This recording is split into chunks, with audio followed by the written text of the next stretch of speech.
Dans le cadre du cycle Parlons, que certains d'entre vous connaissent, nous avons le plaisir d'accueillir ce soir Caroline Lemao, maître de conférences en histoire moderne et contemporaine, qui a dirigé et qui a contribué à l'ouvrage ici présent, intitulé Bordeaux, La Rochelle, Rochefort, Bayonne, Mémoire noire, histoire de l'esclavage, paru en 2020 aux éditions Mola. Cet ouvrage collectif, donc, il est extrêmement documenté et il rassemble les contributions pluridisciplinaires de 11 chercheurs et chercheuses autour de l'activité dite négrière des 4 ports du sud-ouest de la France d'une part, sur les mécanismes sur lesquels repose la traite négrière dite atlantique d'autre part, mais aussi sur les difficultés contemporaines, et on l'a vu tout à l'heure lors du débat mouvant, à appréhender, à nommer les faits quand il s'agit de faire œuvre de mémoire. À quelques semaines de la journée nationale de commémoration des mémoires de la traite, de l'esclavage et de leur abolition le 10 mai, je voudrais citer quelques phrases extraites de votre avant-propos, un avant-propos qui a été écrit en 2020. Entre le XVIe et le début du XIXe siècle, ce furent ainsi 11,5 à 12,5 millions d'Africains qui furent envoyés par les négriers occidentaux vers les colonies d'Amérique ou de l'océan Indien. Au XVIIIe, ce trafic était dominé par l'Angleterre, qui organisa plus de 60% des expéditions depuis l'Europe. La France se place au 2e rang, suivi loin derrière par les Pays-Bas. Ainsi, c'est plus d'1,2 million d'hommes, de femmes et d'enfants d'Afrique qui furent déracinés et enlevés par des négriers français, établis pour la plupart dans les ports de l'Atlantique. Si Nantes se classe largement en tête, les ports du sud-ouest atlantique totalisent en l'état actuel des connaissances 308 480 captifs transportés, 165 094 pour La Rochelle, 133 119 pour Bordeaux, 5 222 pour Bayonne et 5 045 pour Rochefort. Ce trafic, connu sous le nom de commerce triangulaire, Europe, Afrique, Amérique, n'est pas ignoré. Il a été, selon les générations, enseigné à l'école primaire, au collège, au lycée. Puis, vous citez Hubert Klein, qui dit « Bien que la plupart des travaux modernes aient invalidé les perceptions traditionnelles de la traite, celle-ci dispose encore d'une énorme force. Il n'y a pas seulement un échec du dialogue entre les universitaires et le public cultivé, il y a également une surprenante ignorance au sein du monde académique, dans son ensemble, à propos de la nature de la traite. » Donc, en préambule, moi, la première question que je voulais vous poser, afin qu'on puisse commencer cette discussion et cet entretien, c'est de définir les termes que nous allons utiliser et ceux qu'ils vont impliquer. Dès lors, est-ce que vous pouvez tout simplement nous dire ce qu'on entend par esclavage et ce qu'est la traite dite atlantique et quelles sont les acceptions du commerce triangulaire ? Merci beaucoup, et je voulais en profiter d'abord pour vous remercier de m'accueillir pour partager justement autour d'un sujet qui m'est cher, qui nous a retenus pendant plusieurs mois et qui a été aussi pour moi l'occasion de collaborer, vous le verrez, avec des chercheurs, des universitaires de La Rochelle, de Poitiers, de Limoges. Donc c'était vraiment un travail d'équipe sur un sujet évidemment fondamental, et c'est en effet pertinent de revenir à ces termes, parce que l'esclavage, bien malheureusement, c'est une réalité de long terme. L'esclavage, vous en trouvez déjà à l'époque de l'Antiquité. Et à l'époque, par exemple, on peut devenir esclave pour dette. L'esclavage, vous le trouvez aussi largement. C'est des choses qui reviennent régulièrement dans les débats, mais vous avez avant la traite atlantique, dont je vais parler dans un instant, une traite transsaharienne, une traite intra-africaine qui a causé le sort, enfin qui a, qui a touché, on est aux alentours de... Alors les chiffres sont très flous en fait, parce qu'on manque de sources sur ces traites-là, mais c'est la traite transsaharienne orientale, on pense que c'est à peu près 17 millions de personnes, et la traite intra-africaine, 14 millions de personnes. Donc l'esclavage, c'est vraiment une réalité du temps long. Ça a été rappelé tout à l'heure, il y a encore de l'esclavage aujourd'hui.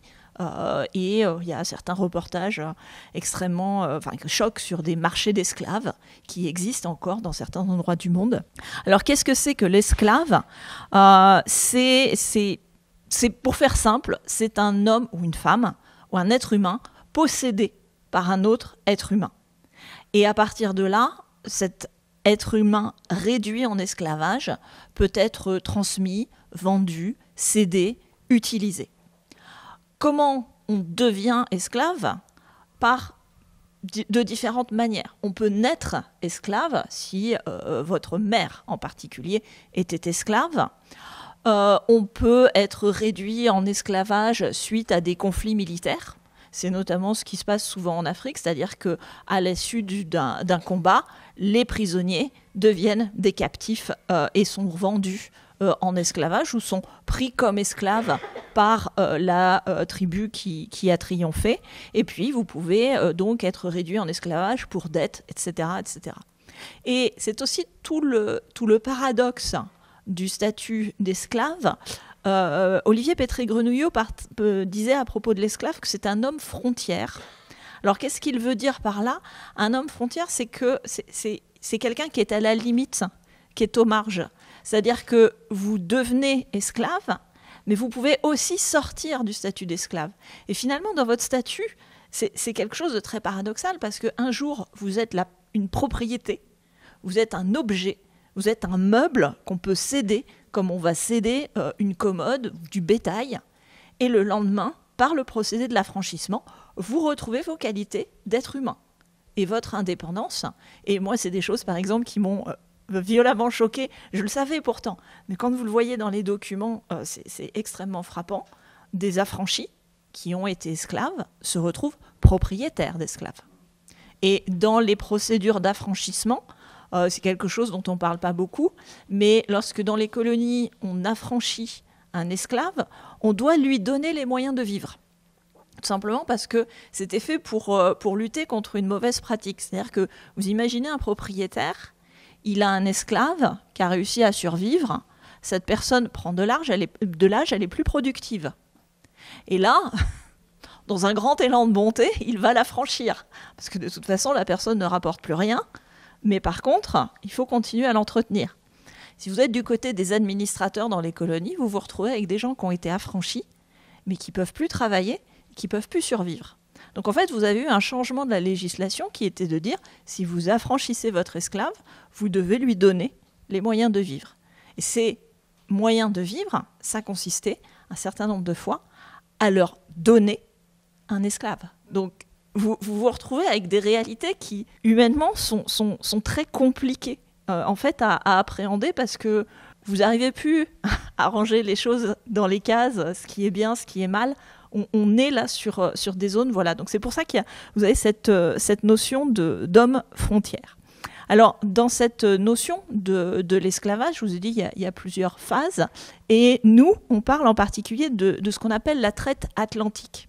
Alors, la traite atlantique, vous le visualisez bien, c'est un espace, mais c'est aussi en fait une temporalité. Ce qu'on appelle la traite atlantique, c'est la traite des esclaves qui a eu lieu majoritairement en fait entre le XVIe et le XVIIIe siècle. Alors ça commence un peu plus tôt, ça finit un peu plus tard, mais c'est ce mouvement en fait qui a concerné justement des captifs du territoire africain et qu'on a déportés sur le territoire américain. C'est ça la traite atlantique. Alors évidemment, ça tourne autour de l'espace atlantique. Ça ne s'y limite pas en réalité, parce qu'on oublie notamment ce qu'on a pu appeler la traite orientale. C'est-à-dire que vous savez que la France, elle domine aussi des territoires des îles qu'on appelle les Mascareignes. Aujourd'hui, c'est l'île Bourbon, c'était l'île Bourbon qui est aujourd'hui l'île de la Réunion, l'île Maurice. Il y avait des esclaves sur ces territoires, et notamment les Bordelais. Se sont très investis en fait dans cette traite qui est un peu particulière, parce que ça change les circuits habituels. C'est-à-dire que vous descendez la côte africaine et vous remontez ensuite sur ces zones-là, et en fait ça s'articule avec l'espace indien. Si je reste sur la traite atlantique, ce qui a fait la spécificité de ce phénomène, c'est que vous avez donné les chiffres effectivement tout à l'heure, on est sur 11,5 à 12,5 millions d'individus déportés. Alors vous allez me dire, par rapport à tout à l'heure, vous avez annoncé des chiffres comme 13, 14, 17 millions. Finalement, la traite atlantique, c'est un peu en dessous. Oui, c'est un peu en dessous, mais la traite atlantique, c'est en l'espace de 2 à 3 siècles. C'est-à-dire que ce qui fait toute la différence de la traite atlantique, c'est la brutalité du mouvement, l'ampleur de la déportation, ce qui s'est étalé dans les autres cas sur 6, 7, 8 siècles. Là, c'est complètement concentré. Et encore, je vous ai donné l'empan chronologique un peu large, mais en réalité, c'est le XVIIIe siècle est un mouvement d'expansion extrêmement brutal de cette traite atlantique. Et ça a complètement déséquilibré les territoires africains, parce que vous avez des prélèvements de population qui sont considérables. Ça veut dire aussi que toutes les zones côtières vont se vider, parce que évidemment, c'est sur ces zones-là qu'il va y avoir de plus en plus de pression. Et cette traite atlantique, eh bien, elle est étroitement connectée à une expression que vous connaissez bien, c'est en effet la traite, le commerce triangulaire. Alors là, commerce triangulaire, c'est très simple.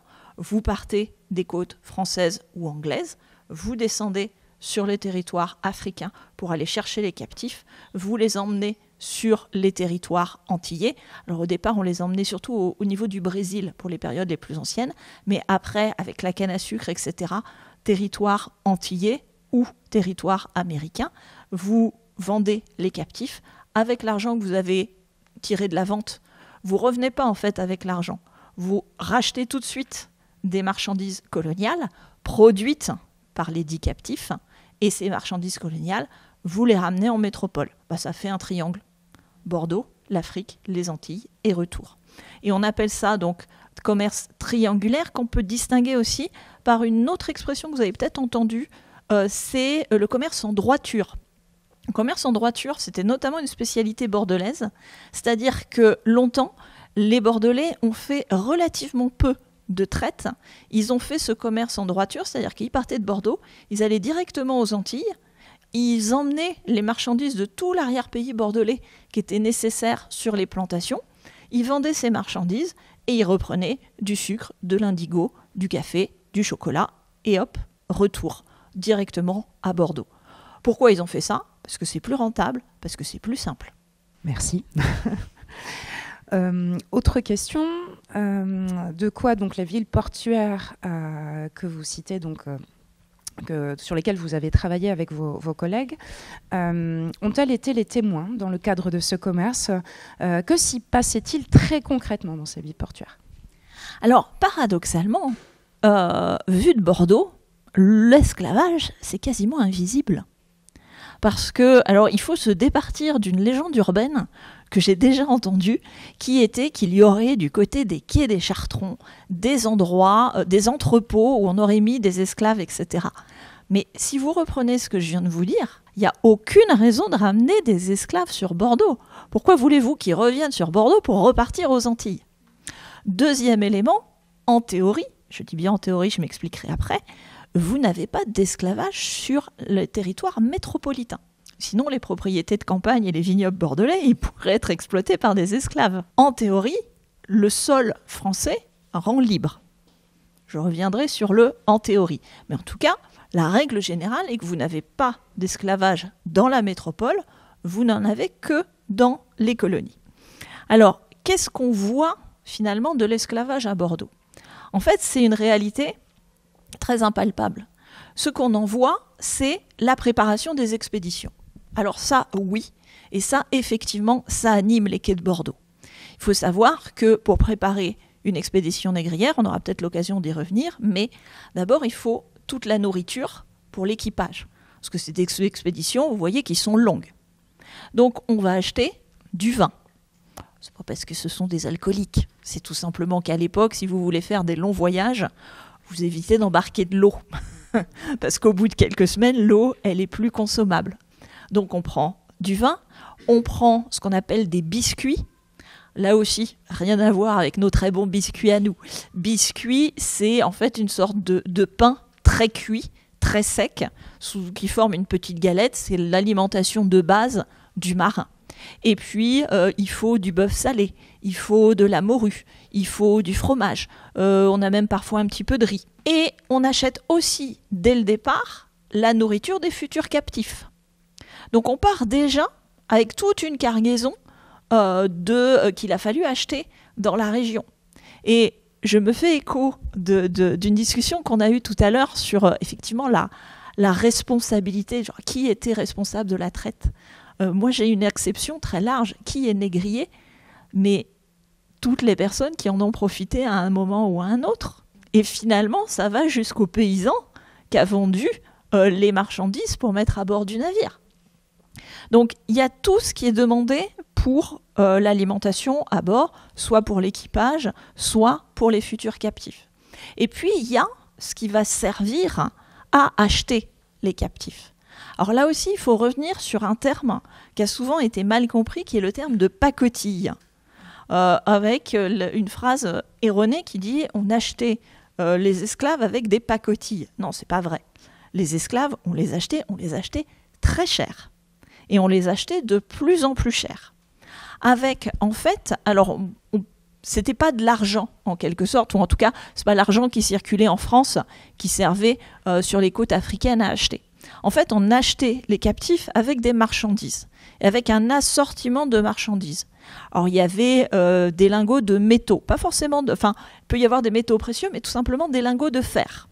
Dans l'assortiment, il y avait une large gamme de tissus.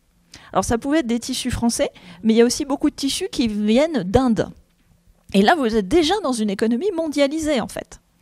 On a aussi dans ces assortiments ce qu'on appelle des coris. Des coris, en fait, c'est des petits coquillages, mais alors on se dit, ah bah ça, effectivement, ça vaut rien. Si, parce que les petits coquillages en question, c'est de la monnaie, en fait. Donc, des coris, des armes à feu. Des armes à feu avec de la poudre. Parce que, je vous l'ai dit, ce qui fait qu'on a des esclaves, c'est le fait que des peuples s'affrontent et font des captifs. Moralité, si vous voulez avoir des captifs, vous entretenez un état de guerre sur les territoires africains et vous fournissez des fusils, de la poudre, des balles, etc. Et tout ça, en fait, ça converge dans le port de Bordeaux, si on prend l'exemple de Bordeaux, pour mettre tout ça à bord. Donc ça fait travailler tous les marchands de Bordeaux, ça fait travailler tous les gens qui transportent les choses sur le port, ça fait travailler les assurances, ça fait travailler toute la construction navale, que ce soit de la construction à neuf ou du marché du navire d'occasion. Généralement, pour la traite négrière, on prend plutôt des navires d'occasion. Parce que l'idée, c'est qu'il faut que le navire soit rentabilisé déjà, parce que l'expédition, elle est un peu risquée. Donc, vu de Bordeaux, il y a tout ça. Qu'est-ce qu'on voit aussi à Bordeaux de l'esclavage ? C'est ce qui revient. On voit arriver du sucre, on voit arriver de l'indigo, on voit arriver du chocolat, on voit arriver du café, un tout petit peu de coton sur la fin. Inutile de vous dire que la canne à sucre, elle n'a pas poussé toute seule et elle n'a pas sauté dans le bateau pour arriver en France. Donc tout ça, ce sont des marchandises qui ont été fabriquées par le travail gratuit des esclaves, par le travail servile. Et moi, j'avais été très frappée par ce qu'avait dit et écrit François Hubert, qui était l'ancien directeur du musée d'Aquitaine. Parce qu'il y a toujours des débats sur le fait que l'ampleur de la participation de Bordeaux à la traite négrière, avec cet argument qui est vrai, mais qui est souvent avancé comme une excuse. Oui, mais Bordeaux a moins fait de traite que les autres ports, etc. C'est vrai. Mais Bordeaux a vécu encore plus de l'esclavage. C'est-à-dire que la ville a un peu vécu de la traite, mais elle a surtout vécu de l'esclavage. Ce que vous ramenez dans un trafic en droiture, ce sont des choses qui sont produites par les esclaves. Donc, toutes ces marchandises-là, en filigrane, c'est la présence de l'esclave. Mais en attendant, l'esclave, sur les quais de Bordeaux, vous ne l'avez toujours pas vu, en quelque sorte. Et je vous disais tout à l'heure, il y a quelques exceptions. Et là, je vous renvoie, je sais qu'il est en exposition, mais au très beau travail de Julie Duprat, qui a publié son livre dans la même collection que celui-ci, et qui a fait un travail sur la présence noire à Bordeaux. Parce qu'en réalité, des esclaves, il y en a quelques-uns qui arrivent. Comment est-ce qu'ils arrivent ? En fait, il y a une disposition légale qui fait que certains planteurs, certaines personnes peuvent ramener des captifs noirs en métropole pour 2 ou 3 raisons. Parmi les principales raisons, c'est assurer leur instruction religieuse ou leur apprendre un métier utile aux colonies. Donc, sous cet argument-là, en fait, un certain nombre amènent avec eux quelques captifs qui vont en réalité leur servir de domestiques, mais qui gardent leur statut de captifs. Donc là, on est complètement dans une zone grise. Parce que je vous dis, c'est en contradiction avec ce qu'on disait tout à l'heure, normalement, il n'y a pas de captifs. Enfin, l'esclavage n'existe pas sur le sol métropolitain. Et ça va être un vrai problème juridique. Au XVIIIe siècle, il y a un certain nombre d'esclaves bien conseillés qui vont porter leur cause au Parlement et qui vont obtenir leur affranchissement. Alors, devant le Parlement de Bordeaux, étant donné que les intérêts négriers y sont bien représentés, les causes aboutissent pas souvent. Mais dans ce qu'on appelle le ressort, là où l'autorité du Parlement de Paris s'exerce, là, on a eu un certain cas de captifs qui ont réussi à obtenir leur affranchissement. Donc, il y a une présence noire à Bordeaux, de gens qui, de fait, en réalité, sont des esclaves, qui ont une vie évidemment très différente de celle qu'ils avaient dans les colonies, parce qu'ils sont bien plutôt des domestiques. Et puis il y a toute une population aussi affranchie qui va venir s'installer à Bordeaux, qui va s'illustrer dans un certain nombre de métiers, et plutôt de métiers du luxe. Il y a notamment toute une vogue de cuisiniers créoles, parce que ça participe aussi à Bordeaux du goût des îles et de marques de distinction sociale. Donc voilà le type de visibilité qu'on pouvait avoir à Bordeaux. En complément de cette présentation, la question qu'on se posait, c'est finalement qui sont les acteurs de cette traite. Vous évoquiez tout à l'heure de manière assez juste, tout le monde y contribue, du paysan jusqu'à éventuellement l'armateur, mais du coup, ça serait intéressant de faire un petit peu un focus sur ces acteurs-là. Et vous évoquiez aussi les modalités des expéditions, tout simplement. L'expédition, comment elle s'organise, comment tout cela est pensé. Vous parliez des navires d'occasion. Voilà, est-ce que vous pouvez nous éclairer sur ces sujets ? Bien volontiers. Alors effectivement, moi la grande question que je m'étais posée à la fin de ce livre, c'est finalement quand on dit les négriers. Mais finalement, c'est quoi un négrier ? À partir de quel niveau d'implication vous considérez qu'une personne est un négrier. Et ça pose la problématique du débat tout à l'heure, c'est-à-dire qu'il y a quelques noms, effectivement, qui sont, on pourrait dire, stigmatisés, mais il y en a plein d'autres. Alors, dans ce réseau-là, il faut, comme toujours en histoire, comme toujours dans la vie, poser la question de l'argent.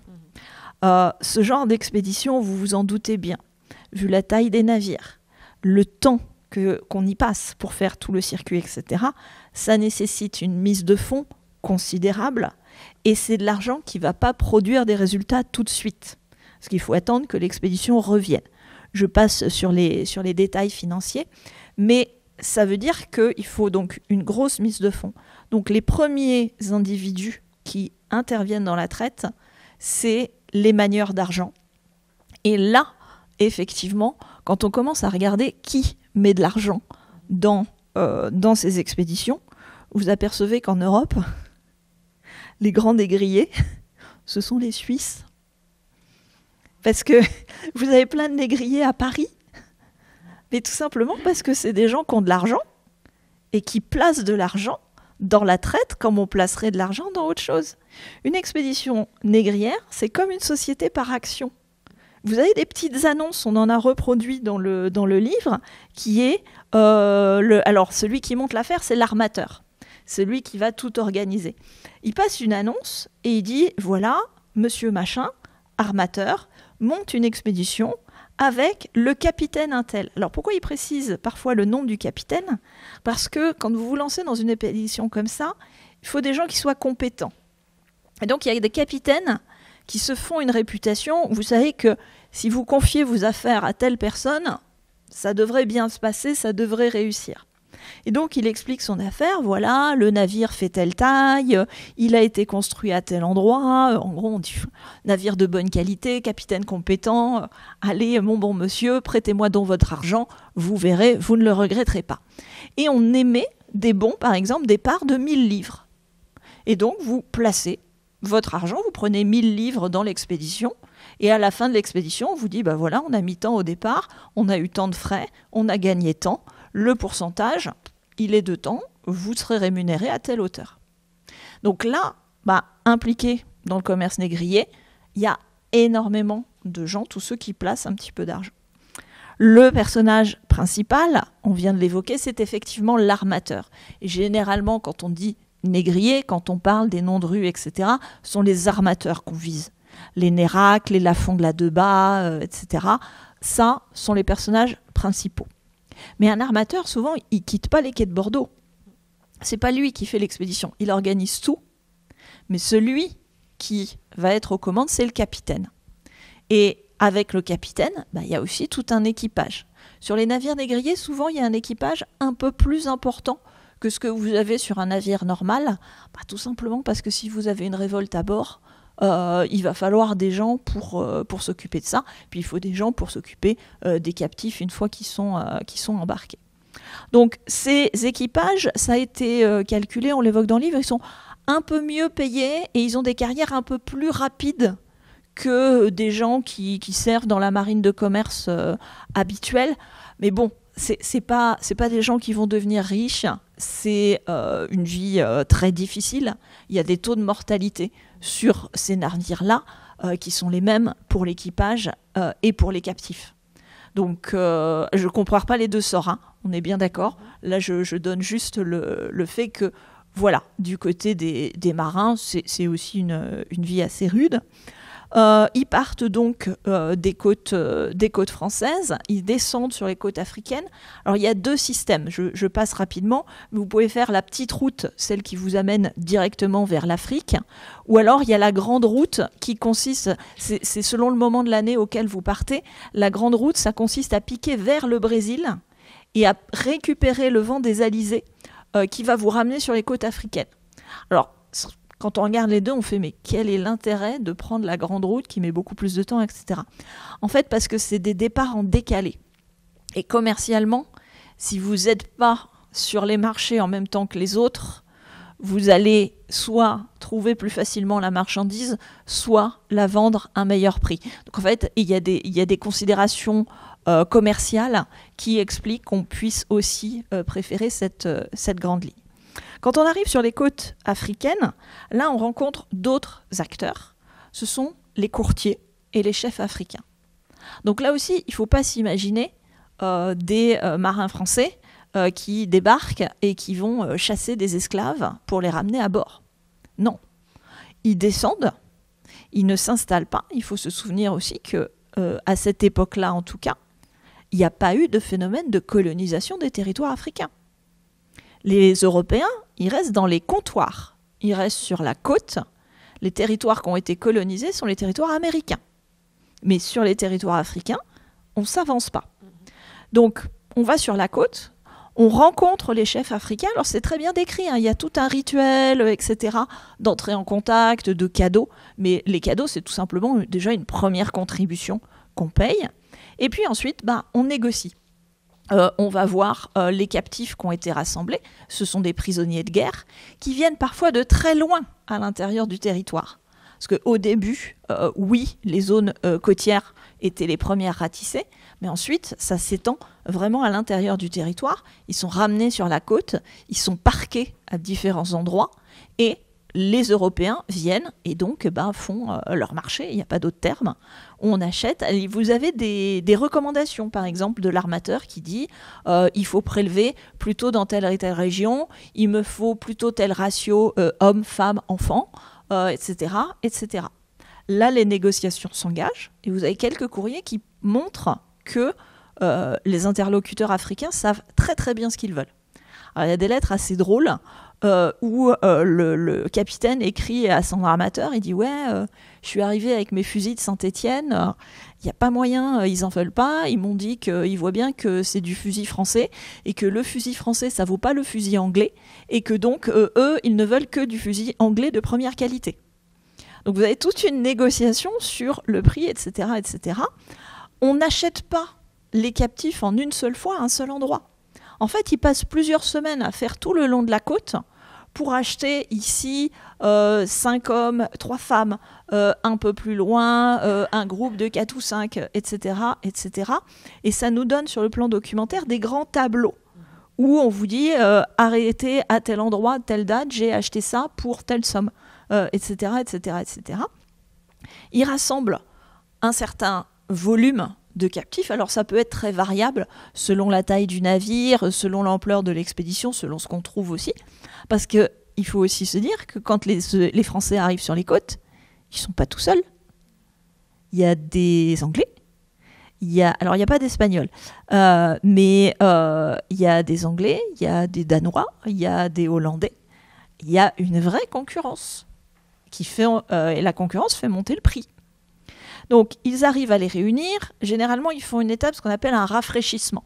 Parce qu'entre les premiers qui sont déjà dans le navire depuis 1 semaine, 2 semaines, 3 semaines, puis les derniers qui viennent d'arriver, donc on fait une étape, on essaye de les mettre un peu au grand air, de leur donner de la nourriture à peu près convenable, avant de faire la fameuse traversée jusqu'aux Antilles. C'est là que c'est le plus compliqué en fait de l'expédition. Alors bien sûr, à bord, il y a des émeutes, il y a des révoltes. Il y a 2 types d'émeutes. Les premières, elles sont sur la côte. Parce que sur la côte, ils peuvent encore espérer sauter par-dessus bord et s'échapper. Donc ça, c'est... Voilà, ils savent que tant qu'ils sont en vue des côtes, il y a un vrai danger au niveau des captifs qui ont encore un espoir. Le deuxième type d'émeute, c'est des émeutes cette fois-ci de désespoir. C'est-à-dire que quand il y a un problème dans la traversée, et en particulier, alors bien sûr il y a les tempêtes, etc., on y pense spontanément, mais le pire, c'est le calme. Parce que ce sont des navires qui avancent à la voile. Si vous tombez dans une zone de calme, il y en a certaines, vous pourrez rester 3 semaines sans bouger. Pendant ce temps-là, vous consommez tous vos vivres, vous consommez tout ce qu'il y a à boire, et vous ne savez pas quand vous arriverez. À bord se met aussi la maladie, parce qu'ils sont entassés dans la cale, etc., etc. Donc bref, s'ils arrivent à traverser, les voici effectivement aux Antilles, et là, nouvel acteur, cette fois-ci les colons, les planteurs, c'est-à-dire ceux qui vont acheter les captifs, esclavisés désormais, et qui vont les faire travailler sur leur propriété. Donc ça, voilà, c'est les principaux individus qu'on voit tout au long de la chaîne. Il ne faut pas oublier toute l'administration. Nous sommes en France, l'administration est partout. L'administration, vous la trouvez au départ de Bordeaux, c'est l'amirauté, c'est le contrôle, c'est le paiement des taxes. L'administration, vous la retrouvez à l'arrivée dans les colonies qui contrôle qu'est-ce que vous avez à bord, est-ce que vos esclaves sont en bonne santé, est-ce qu'il faut leur faire une quarantaine, tout ce qu'il faut déclarer, payer, voilà, tout est taxé évidemment à un moment ou à un autre. Donc voilà à peu près les individus qu'on peut croiser. Et finalement, si de nombreux travaux donnent à voir l'impact de la traite dans la vie économique européenne, hein, c'est ce dont on parle, de quelles informations on dispose quant à la vie quotidienne de ces milliers d'hommes et de femmes enlevés, déportés, exploités, condamnés dans le cadre de travaux forcés. Finalement, ce qui est assez étonnant quand on lit votre livre, c'est les sources utilisées. Parce que clairement, on dispose de beaucoup de sources. On dispose de documents administratifs, on dispose de correspondance privée entre les armateurs, on va disposer d'iconographie, on va disposer d'objets, mais finalement, les sources provenant des esclaves eux-mêmes, il y a très peu de choses, si ce n'est des choses issues de la tradition peut-être orale, en partie. En fait, finalement, on écrit une histoire de l'esclavage sans avoir les retours des principaux concernés. Il y a comme un paradoxe là-dedans. Et comment on traite ça en tant qu'historien ou qu'historienne, et comment on arrive à faire le récit de l'esclavage ou de la vie d'esclave en étant privé d'une des premières sources. Alors, vous touchez là du doigt quelque chose de fondamental, qui est un vrai problème en histoire, c'est que l'histoire, c'est l'histoire des vainqueurs. Les sources des faibles, les sources des perdants, vous ne les avez pas. Et pour une raison simple, c'est que la plupart du temps, ils savent ni lire ni écrire. Donc ils n'ont pas laissé de documents. La seule vision que vous avez des captifs, c'est celle des maîtres. C'est celle de ceux qui les ont capturés, de ceux qui les ont exploités. Alors déjà, rien qu'avec ça, on arrive quand même à avoir beaucoup de choses en intégrant le fait qu'il y a un filtre, hein, on est bien d'accord, mais sur les conditions de vie, oui, vous voyez les types de travaux qu'on leur fait faire, vous voyez les brimades qu'on leur inflige, vous voyez aussi, alors on peut, sur l'aspect noir, entre guillemets, je veux dire sur la violence au quotidien, sur vous avez ça dans le code noir aussi, le type de peine qu'on peut infliger, ça, il y a largement, c'est très très bien documenté.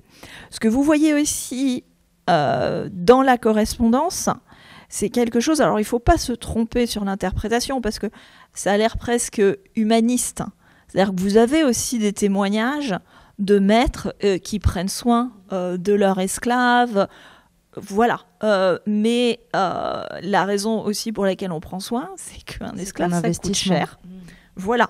Donc il y a un certain nombre de précautions qui sont prises, par exemple pour les nouveaux arrivants, pour essayer de les acclimater, pour essayer de leur faire accepter la nouvelle nourriture. Ils ont vraiment des problèmes. Il y a des choses qui sont décrites qui correspondent très bien à ce qu'on qualifierait aujourd'hui de dépression. Dépression, désespoir. Et donc, il y a des captifs qui se laissent mourir. Donc là, la détresse humaine, etc., vous la percevez malgré tout à partir de ces sources-là. Alors, comment redonner la parole aux captifs, aux esclavisés ? À mon avis, il y a deux pistes intéressantes. La première, elle a été assez largement exploitée. C'est ça qu'on retrouve aussi, par exemple, dans les manuels scolaires, mais qu'il faut prendre aussi avec discernement, je dirais. Il y a eu, au XIXe siècle, et à l'initiative des abolitionnistes, un grand nombre de récits d'esclaves. Et c'est sur cela qu'on utilise. Qui ont donné un certain nombre d'ouvrages, de films et de grands succès américains, 12 Years a Slave, etc. C'est inspiré de ces récits suscités par les abolitionnistes parce que justement ils avaient besoin de textes pour montrer la violence de l'esclavage et donc ils ont suscité ces témoignages. Côté français, malheureusement, on a un peu moins ce type de récit. Et aujourd'hui, ça c'est pas dans le livre, mais c'est l'une des grandes avancées de la recherche actuellement, c'est l'archéologie. Oui. Il y a des choses qui se font actuellement qui sont formidables, des fouilles de cimetières d'esclaves. Et là, en fait, on fait parler les corps. Avec les déformations des os, avec les manières de les enterrer, etc. Là, on commence à avoir des choses qui ne sont pas que regard des maîtres, mais retourner à la matérialité physique, en fait, de ces captifs. Très bien.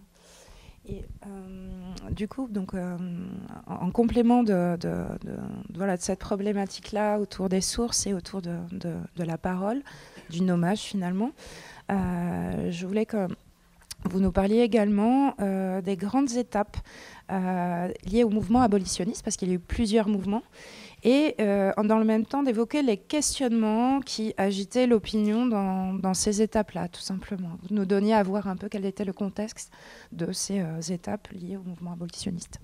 Alors, les étapes du mouvement abolitionniste, je commencerai même avant, parce qu'il y a eu d'abord tout un discours légitimant de l'esclavage.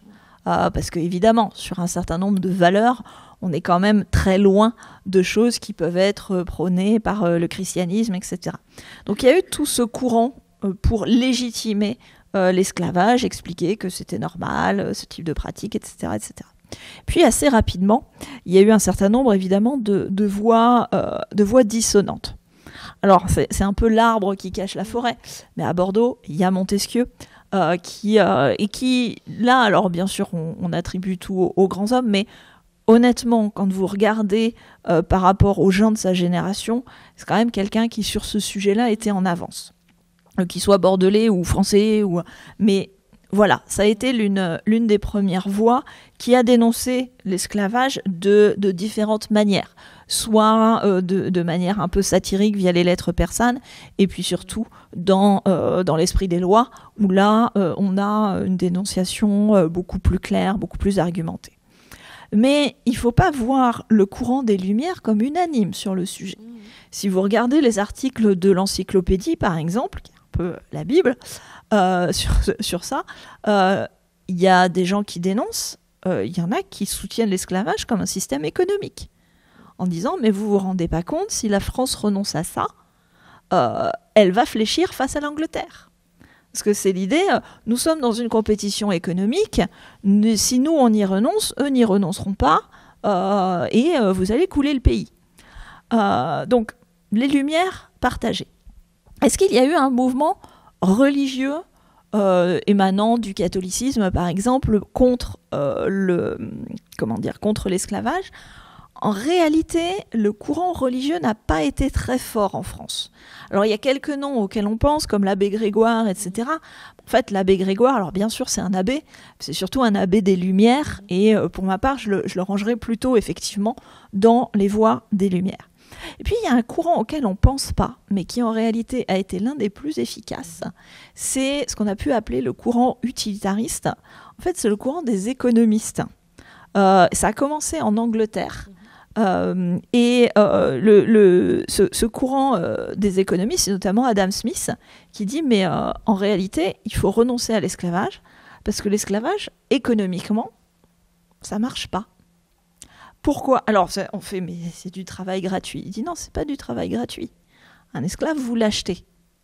Le montant auquel vous l'achetez, c'est l'équivalent de 6 à 7 ans de salaire. Ensuite, il faut faire travailler quelqu'un contre son gré. Donc, c'est pas forcément le mieux en termes de productivité. Et en fait, il développe toute une argumentation comme ça, en disant, mais vous dites que c'est rentable, mais en réalité, c'est pas si rentable que ça. Et si vous preniez quelqu'un rémunéré et intéressé à la production, vous auriez un système qui serait finalement plus rentable, parce que de surcroît, un esclave, vous devez le nourrir, vous devez le soigner, vous devez l'entretenir jusqu'à la fin de sa vie.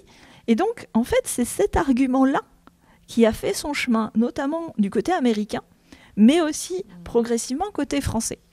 Alors, il y a ces mouvements-là qui commencent à nourrir ces questions alors, abolitionnisme, c'est encore un bien grand mot au XVIIIe siècle. Mais enfin, les mentalités, elles évoluent. Et puis, bien sûr, c'est quand on arrive à l'aube de la Révolution que là, les choses commencent à être... C'est-à-dire qu'on passe de la gêne à la dénonciation. Une institution va être extrêmement active dans ce domaine, qui est fondée en 1788, c'est la fameuse Société des Amis des Noirs, qui en France a un vrai rayonnement, qui va défendre la cause de l'abolition, mais qui s'appuie aussi sur ce que je disais tout à l'heure, c'est-à-dire qu'il y a eu quelques causes célèbres d'esclaves qui ont réclamé leur affranchissement, etc. Donc la Société des Amis des Noirs, elle est là pour porter ce discours, mais celle-ci, alors ça, elle est mise en avant par les livres d'histoire, mais généralement on vous parle moins du club Massiac. Le club Massiac, c'est le lobby des colons. Parce que quand ils ont vu sortir la Société des Amis des Noirs, ils se sont dit « Ouh là là là là, ça c'est mauvais pour les affaires ». Le club Massiac, c'est un club du nom du lieu où ils se réunissaient, qui assure la représentation des intérêts coloniaux en métropole. Et en particulier, ils vont être extrêmement actifs au moment de la Révolution. Moment clé, la Déclaration des droits de l'homme. La Déclaration des droits de l'homme fait complètement l'impasse sur la question de l'esclavage. Il n'en est pas question.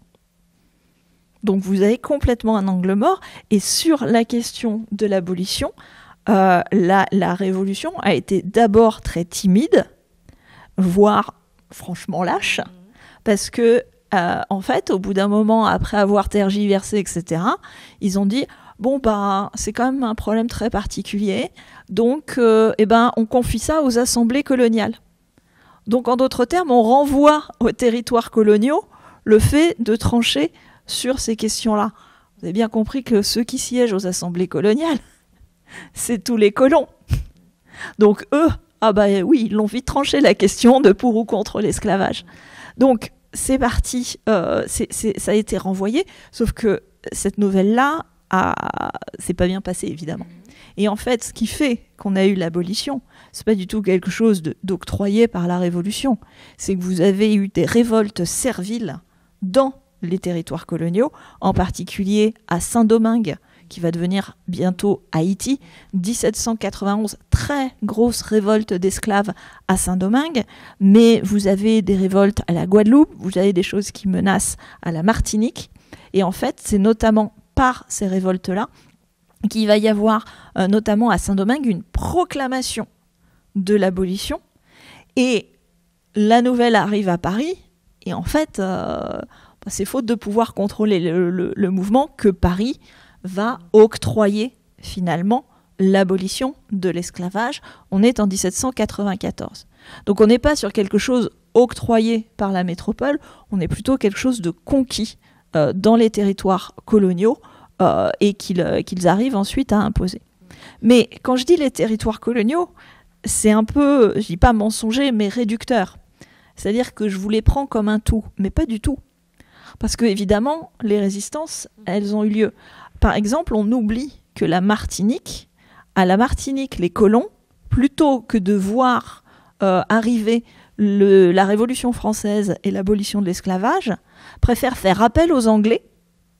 Et la Martinique passe sous domination anglaise pendant quelques années. Et c'est uniquement lorsque Napoléon va signer la paix d'Amiens en 1802 que la Martinique est restituée à la France. Mais pendant ce temps-là, la Martinique étant anglaise, l'esclavage n'y a jamais été aboli. Donc eux, ils n'ont jamais connu cette première abolition. Ils ne connaîtront que celle de 1848. Un autre cas qui moi, m'a fait rire, c'est pourtant pas un sujet rigolo, mais le cas de l'île Bourbon. Alors vous voyez, l'île Bourbon, le problème se joue autrement. Vous voyez la distance. Donc entre ce qui se passe à Paris et le temps qu'on en soit informé à l'île Bourbon, il faut plusieurs mois.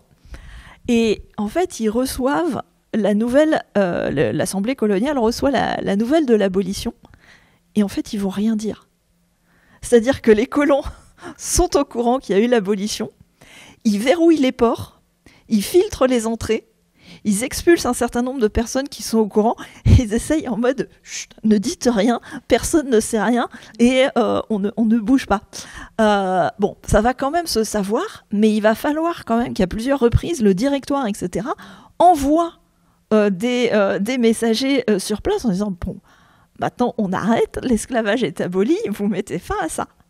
Donc, situation complètement absurde, rocambolesque. Et tout ça pour dire que, vous le savez, cette première abolition, elle n'est que temporaire. Elle va être rétablie, enfin le système va être rétabli par Napoléon. Et je terminerai simplement par une petite distinction. On parle toujours abolition de l'esclavage. Il faut distinguer abolition de la traite, qui est le commerce, le fait de vendre des gens, et abolition de l'esclavage. Il y a eu dans un premier temps, relativement rapidement, une abolition de la traite en 1815-1817. Bon, il faut le rétablir. Il y a eu un maintien d'une traite illégale. Parce que comme évidemment dans certains territoires, il y avait encore de l'esclavage, mais plus de traite, il y a eu des expéditions frauduleuses, et c'est ensuite 1848 que on a l'abolition. Moi, je voulais revenir à ce qu'on évoquait en propos liminaire sur ces fameuses villes portuaires. Je me pose encore la question, comment ces villes-là, elles font face à leur passé, comment elles font œuvre de mémoire, à quel frein elles peuvent se heurter. On en parlait pendant le débat mouvement, hein, on avait quelques éléments là-dessus. Voilà. Vous qui avez étudié en fait le passé et qui êtes, j'imagine, attentive en fait à l'activité de ces villes, qu'est-ce que vous constatez? Quelles sont les difficultés? Comment ces villes-là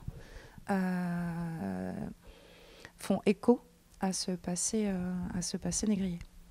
Alors ça fait maintenant quelques... Pardon. Ou pas.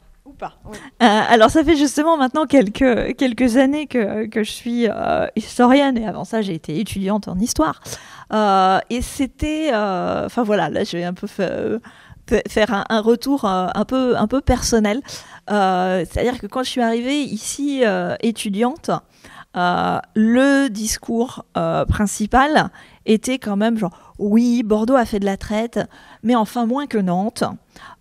Et puis quand même le commerce du vin. Alors c'est des choses qu'on réentend quand même régulièrement.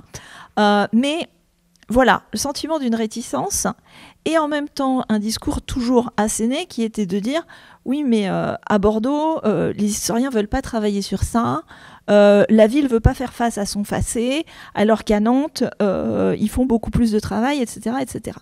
Et c'est vrai qu'en tant qu'historien assez souvent, enfin moi je me suis sentie pas accusée mais en tout cas interpellée, genre mais pourquoi les historiens bordelais ne font rien alors qu'en fait on fait des choses. C'est juste que les gens ne le savent pas toujours.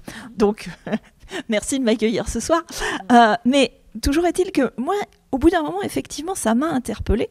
Tout simplement parce que aussi, mon sujet de base, enfin, j'ai pas du tout fait ma thèse sur ça. J'ai pas fait mon habilitation sur ça. Donc, c'est pas mon cœur de spécialité. Et en fait, ce livre-là, il est né aussi d'une démarche personnelle qui était de dire, bon, bah, si personne s'y colle, on va faire quelque chose. Et alors, c'est des effets aussi de circonstances que je ne vais pas vous expliquer là, mais qui tiennent au fait qu'une collègue qui avait été recrutée, qui avait commencé à retravailler sur ça, a eu un poste dans une autre université et a changé de sujet et de domaine de spécialité. Enfin voilà, c'est des hasards de carrière. Bon, je referme la parenthèse. Mais c'est un cheminement, en fait, qui a existé, qui tenait aussi au fait que non, tout le monde ne s'est pas de tout temps intéressé à la traite. Pendant des années, il y a eu une indifférence, mais à l'échelle de la France. L'intérêt pour ce type de sujet, nous on le voit très bien, c'est notamment à partir de la loi Taubira. Ça a vraiment changé les choses. Vous pouvez rappeler la date de la loi Taubira ? Oh non. Allez. Oh non, vous m'aidez. C'est en 2006. Donc, 10. Oui, 2006. J'avais un doute, je suis désolée. Pour une historienne, je suis très mauvaise sur les dates. Extrêmement récent. Oui, extrêmement récent. Voilà, il y a un peu plus de 20 ans de ça. Mais, alors c'est pas de dire qu'il n'y a rien eu avant la loi Taubira, on est d'accord. Mais c'est que ça a été un déclencheur, et j'y reviendrai par la suite, ça a été un déclencheur parce qu'à partir du moment où vous mettez la pression sur l'éducation, il y a tout qui suit derrière. C'est-à-dire que les enseignants, ils ont eu besoin de ressources, ils ont eu besoin de contenu.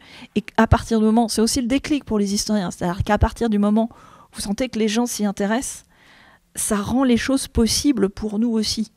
C'est des choses toutes bêtes, mais je rends hommage, si cet ouvrage existe, c'est parce que j'ai mené un projet de recherche financé par la région Nouvelle-Aquitaine, qui nous a donné des moyens, tout simplement, pour acheter les droits des images que vous avez à l'intérieur de ce livre, pour prendre du temps, pour prendre le train et aller voir mes petits camarades à Poitiers, à La Rochelle, organiser des réunions de travail. Enfin voilà, c'est des choses toutes bêtes, mais oui, par moment, on a besoin d'un peu de moyens pour travailler, en plus de notre temps de travail.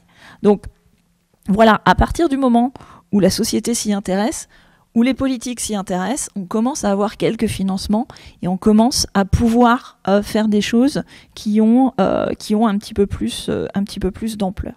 Alors qu'est-ce qui fait que les villes s'y intéressent ? L'impulsion, il ne faut pas l'oublier non plus, elle est aussi venue des citoyens, elle est venue d'un certain nombre d'associations qui ont changé notre manière de considérer la traite, qui nous ont amené tout simplement à considérer la question de la traite, de l'implication dans la traite. Alors, ça a pu passer par des choses qui sont un peu à double tranchant pour l'historien, et on l'a senti tout à l'heure. C'est-à-dire que, assez rapidement, quand vous touchez à ce type de sujet, il y a une volonté aussi de trouver des coupables, des responsables. C'est, pour les historiens, dévastateur. Je le dis tout de suite parce que ça cristallise le débat. Alors, l'avantage, c'est que ça attire l'attention, donc ça permet de travailler, ça cristallise le débat, et je vous le dis tout net, nous, ça nous ferme des fonds. C'est-à-dire que ces documents-là, il n'y a pas aux archives un fonds intitulé « Esclavage » dans lequel vous allez trouver tous vos documents. Les documents, ils sont partout, et ils sont notamment chez les particuliers, et notamment chez les descendants. Et on a vu se fermer un certain nombre de ressources, parce que les gens ont eu peur qu'on mette le doigt sur « Ah, mais on a trouvé des documents dans vos papiers qui prouvent que votre ancêtre a fait de la traite. » Et je pense notamment à un doctorant actuel qui est en train d'essayer de se battre pour avoir accès à un fonds aux archives nationales, et le propriétaire qui a encore le droit d'accès dessus a fermé le fonds. Alors là, c'est assez différent et ça rejoint aussi la manière dont les villes, mais dont l'ensemble de la société l'aborde. On a évoqué tout à l'heure des problèmes effectivement de stigmatisation, etc. Il faut savoir aussi que les descendants des familles peuvent réagir de plein de manières différentes. C'est-à-dire que certains prennent le parti d'aborder la chose de front, de faire la lumière, d'ouvrir leur papier et de dire « bah oui, il y a eu ça dans notre famille et voilà ce qui s'est passé, etc. etc. » Et pour les villes, finalement, c'est pareil. C'est-à-dire qu'une ville comme Nantes, c'était Jean-Marc Ayrault, le maire à l'époque, l'idée était de transformer le stigmate en totem. Et j'ai trouvé l'expression très bien tournée, c'est de dire on affronte effectivement cette phase noire de notre histoire et on fait quelque chose. On documente, on montre, on crée des lieux, etc. Il y a beaucoup de choses qui sont très bien faites. On met beaucoup Nantes en lumière parce qu'effectivement, ils ont fait un très gros travail là-dessus.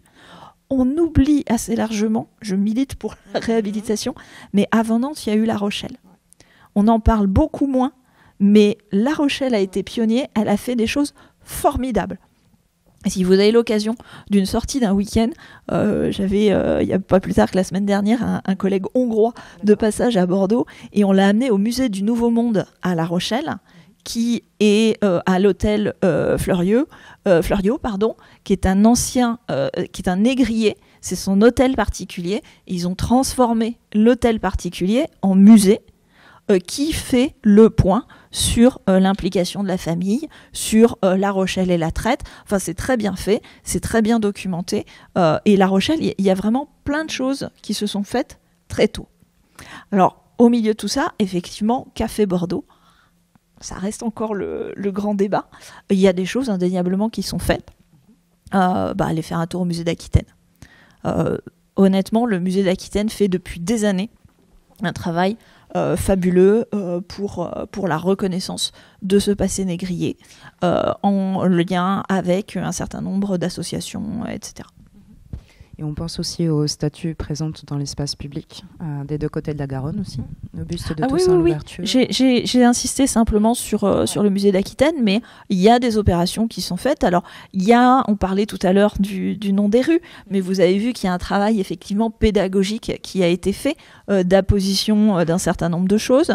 Il y a le jardin de la mémoire, il y a un certain nombre de sculptures, il y a des parcours dans la ville qui existe. Alors on pourrait débattre sur ce qu'il faut faire. Voilà, il y a des fois on pourrait aussi souhaiter des choses un peu plus ambitieuses, un peu plus novatrices, pour avoir circulé un petit peu ceux qui sont en train de faire énormément de choses. C'est Le Havre.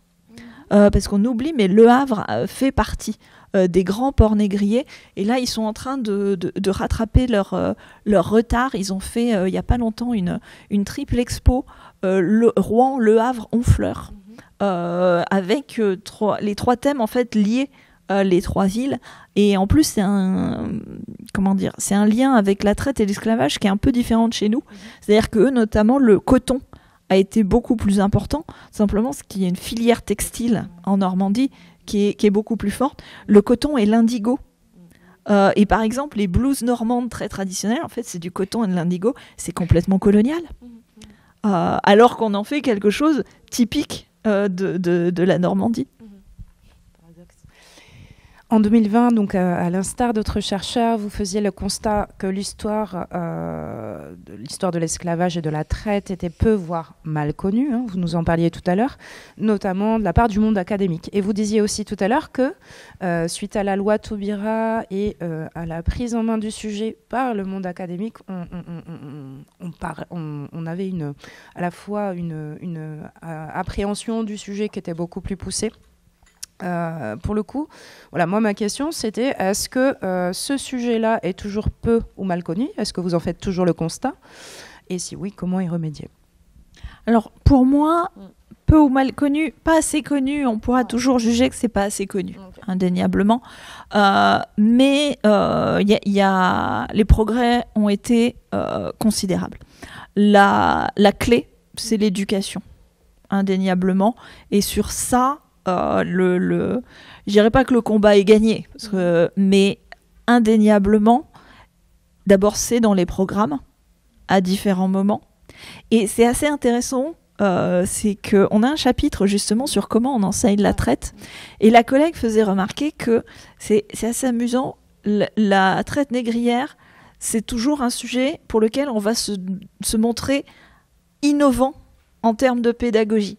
C'est-à-dire que les autres chapitres, vous les faites de manière un peu traditionnelle, mais quand vous arrivez à la traite négrière, vous avez une sortie, vous avez une activité spécifique. Donc c'est quelque chose qu'on prend à cœur d'enseigner un peu différemment.